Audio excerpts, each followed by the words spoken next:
अच्छा, हुकूमत का बहुत जोर है कि इस साल भी हमने इन्फोर्समेंट के जरिए अच्छा खासा टैक्स कलेक्ट किया, अगले साल भी तकरीबन 400 अरब रुपए करेंगे। और इस हवाले से फाइनेंस मिनिस्टर तो बजट के बाद बार बार कह रहे थे कि हम कुछ कानून साजी करने वाले हैं जिसमें मीडिया को भी सपोर्ट करना चाहिए।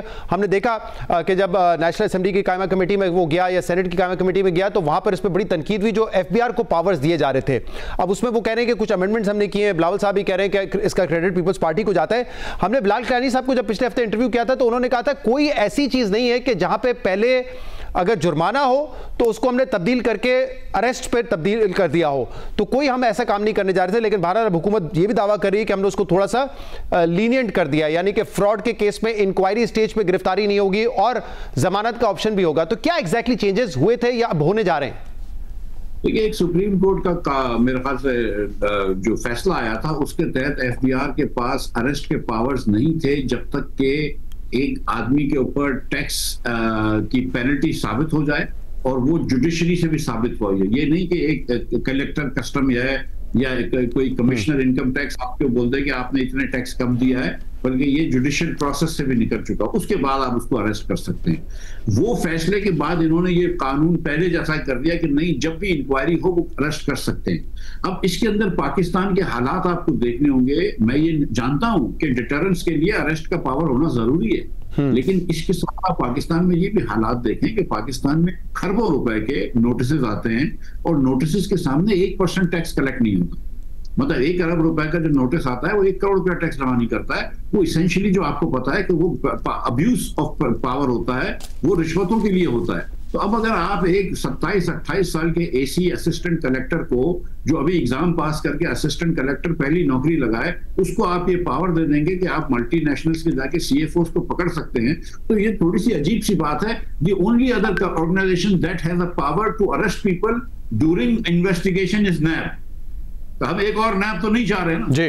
तो अब इन्होंने कह दिया है कि अब ये पावर जो है ये कम से कम छोटे अफसरान नहीं वो कर सकेंगे, ये कोई कमेटी जाएगी जिसके अंदर कम से कम चेयरमैन वगैरह हो FBR के, जो कि सीनियर लोग होते हैं। तो कम से कम ये जो बेकायदगी करेंगे, ये अब्यूज ऑफ पावर ना हो, सीनियर लोग इन्वॉल्व हो। और अब दूसरी बात यह कि अगर फ्रॉड के अंदर बिल्कुल पकड़ा जाए, मैं देखें बिजनेसमैनों के लिए मैं हमेशा हाथ उठाऊंगा, आवाज उठाऊंगा, लेकिन स्मगलर्स के लिए आवाज नहीं उठाऊंगा, सेल्स टैक्स में जो फ्रॉड करते हैं उनके लिए आवाज नहीं उठाऊंगा। तो वो मुल्क के साथ ज्यादती कर रहे हैं, तो उनको जरूर पकड़ा जाए, लेकिन आप कम से कम एक कमेटी बनाएं जिसके अंदर चीफ कमिश्नर्स हो, जिसके अंदर मेंबरान हो या चेयरमैन साहब खुद हो। राइट मिफ्ता साहब, इसके अलावा पिछले साल औरंगजेब साहब बार बार ये कह रहे थे कि वो इस इस्तिलाह को मानते ही नहीं है कि नॉन फाइलर्स, उसको खत्म होना चाहिए। फिर हमने उसको इनएलिजिबल कर दिया कि जो फाइलर नहीं होगा इनएलिजिबल होगा। इस दफा कहा जा रहा था कि उसको फिर हम पाबंद कर देंगे, वो खरीदारी नहीं कर सकेगा, लेकिन उसको भी आपने थोड़ा सा लीनियंट किया है। आप कह रहे हैं कि 5 करोड़ तक की रिहायशी प्रॉपर्टी आप खरीद सकते हैं, 10 करोड़ तक की कमर्शियल प्रॉपर्टी खरीद सकते हैं, 70 लाख की आप गाड़ी तक खरीद सकते हैं। ये उनको अब छूट दी गई है इनएलिजिबल पर्सन को। आपके ख्याल में जो हम बात कर रहे हैं कि रिफॉर्म लाने, तो ये एकदम कर लेना चाहिए था या ठीक कर रहे हैं कि अगर हम आहिस्ता आहिस्ता आगे बढ़े इस सिमत में? मुझे बड़ी खुशी हुई थी कि औरंगजेब साहब ने शाहिद अब्बासी साहब और मुझे काफी किया था, क्योंकि हमने जब शाहिद अब्बासी साहब वजीर आजम थे और मैं वजीर खजाना था, तो हमने ये कहा था कि आप 40 लाख रुपए के ऊपर मकान नहीं खरीद सकते और गाड़ी नहीं खरीद सकते, कोई भी गाड़ी। 40 लाख हमने इसलिए कहते हैं कि गांव गोड के अंदर अक्सर कोई मतलब वो हो जाता है, मैयत वगैरह हो जाती है, फिर बंटवारा होता है, तो रजिस्टर, हमने कहा था 40 लाख के ऊपर रजिस्ट्रेशन नहीं हो। अब अगर आप 5 या 10 करोड़ रुपए तक ले गए, तो आप ये क्या कह रहे हैं कि 10 करोड़ रुपए की जायदाद एक आदमी खरीद सकता है, लेकिन वो चाहे उस मुल्क में टैक्स में रजिस्टर्ड नहीं हो। ये क्या बात कर रहे हैं? मतलब इन स्टेप सही था, लेकिन खड़े रहना था कि नहीं यार, अगर आप टैक्स पेयर नहीं है, टैक्स में रजिस्टर्ड नहीं है, तो ना आप गाड़ी खरीद सकते हैं, ना आप वो खरीद सकते हैं। अब ये मैंने सुना है कि 1600 के सीसी के नीचे की गाड़ी नहीं खरीद सकते। बड़ा प्रेशर आया। देखिए मेरे पीछ पे भी बहुत लोग गाड़ी के मालिकान बहुत मिलने आए थे, आबाद वाले वगैरह सब कुछ होते हैं, लेकिन थोड़ा सा प्रेशर लेना होता है। लेकिन हमारे वजीर आजम साहब जो हैं वो बस एक तरफा ही प्रेशर ले सकते हैं एक साइड से, बाकी साइड का जरा भी प्रेशर बर्दाश्त नहीं करते। आप इस हुकूमत के बड़े क्रिटिक करें, और कल एक फैसला इस हुकूमत के फेवर में आया है, यानी कि जो रिजर्व सीट्स हैं 77 वो भी हुकूमती पार्टीज को उसमें तकसीम हो जाएंगी। तमाम तो हुकूमती पार्टीज नहीं है, GUF को भी मिल जाएंगे, तहरीक इंसाफ या सुन्नी इत्तेहाद काउंसिल को नहीं मिलेंगी। हुकूमत जो पिछले साल के मुकाबले में बजाय ज़्यादा मजबूत नजर आती है, वो 1 पेज भी है कहते हैं।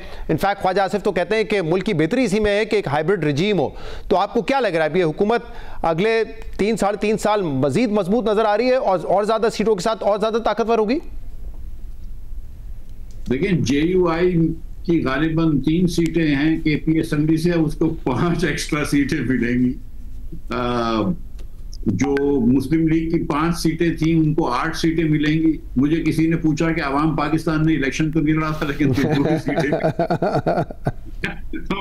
लेकिन मतलब ये देखें, एक तो ये कि आइन के साथ खिलवाड़, अगर इखलाकी तौर पे आप हुकूमत का हिस्सा बन जाएं या उनको सपोर्ट करें, क्योंकि सीटों के साथ तो नहीं कर सकते, तो शायद 1-2 मिल जाती है आपको। देखिए मैं आपसे गुजारिश करूं कि ये आइन के साथ खिलवाड़ हो रहा है, लेकिन असल में अब जो है ना, ये अब लम्हा फिक्रिया जो है वो JUI के लिए है कि अब हुकूमत मुस्लिम लीग कम से कम जो है ना वो शायद चाहेगी कि पीपल्स पार्टी से वो थोड़ा सा किनारा कशी करे और थोड़ा सा JUI की तरफ जाए। तो अब JUI, मेरा नहीं ख्याल है कि मौलाना साहब अलायंस को ज्वाइन करेंगे। उनको शुरू में भी ऑफर थी जब हुकूमत बन रही थी। इसी तरह पीपल्स पार्टी को ये कुछ प्रेशर करने के लिए कहेंगे, तो पीपल्स पार्टी एक जो कि पीपल्स पार्टी बातें बड़ी करती है, लेकिन आखिर में अच्छे बच्चों की तरह हुकूमत की हर बात मानती है। और हुकूमत से मुराद मेरी मुस्लिम लीग नहीं है, वो हर बात मानती है, मतलब अच्छे बच्चे हैं। तो लेकिन अब थोड़ा सा इनका स्पेस थोड़ी सी और तंग हो जाएगी। लेकिन जो पीपल्स पार्टी, फेडरल गवर्नमेंट की स्पेस तंग में कोई मसला नहीं है इनको, एज लॉन्ग एज सिंध पे इनकी जो बेकायदगियां हैं, सिंध पे जो उनकी नॉन परफॉर्मेंस है, सिंध पे जो भी मसले करते हैं वो लोग, अगर उस पे वफाक हाथ नहीं डालता, उस पे हुकूमत या मुख्तदर हल्के हाथ नहीं डालते, तो वो बाकी they are willing to sacrifice everything in the federation. लेकिन ये थोड़ी सी मुश्किल हो जाएगी इन सीटों के साथ। लेकिन मैं आपको सच बता रहा हूँ कि शर्मिंदगी की बात है कसम से कि ये जो पार्टियां सीटें ही नहीं जीती हैं उनको खवातीन की सीटें मिल रही हैं, और अल्लाह माफ करे, मतलब कहाँ लेके जा रहे हैं।